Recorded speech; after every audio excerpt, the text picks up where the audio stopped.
Fil-ġimgħat li ġejjin il-Gvern se jniedi pjan ta' strateġija għal Għawdex, pjan komprensiv li se jwassal għal kwalità ta' ħajja aħjar.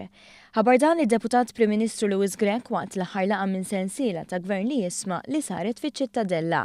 Dawn il-fondi għall-istrateġija ħatkun ibbażata fuq fondi Ewropej, ħajkun ukoll fondi nazzjonali u din ħajati diversi inizjattivi biex Għawdex jkun b'saħħtu indipendentament fis-sens ekonomiku li aħna dak li jenna ngħidu u li qed inwettquh però ħankomplu wettquh Għawdex ikun verament b'sod, verament ikollu pjan li mhux ikun sempliċement pjan ta' sulluzzu li jiġi darba kultantu tajt ħanamlu xi ħaġa l-Għawdex imma xi ħaġa konkreta.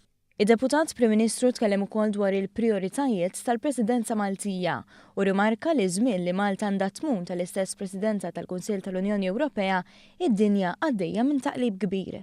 Qal li l-Presidenza ġiet fl-aktar żmien kumpless għall-Unjoni Ewropea, iżda pajjiżha ilu jaf x'għandhom ikunu l-prijoritajiet u issa qed imexxihom il-qudiem.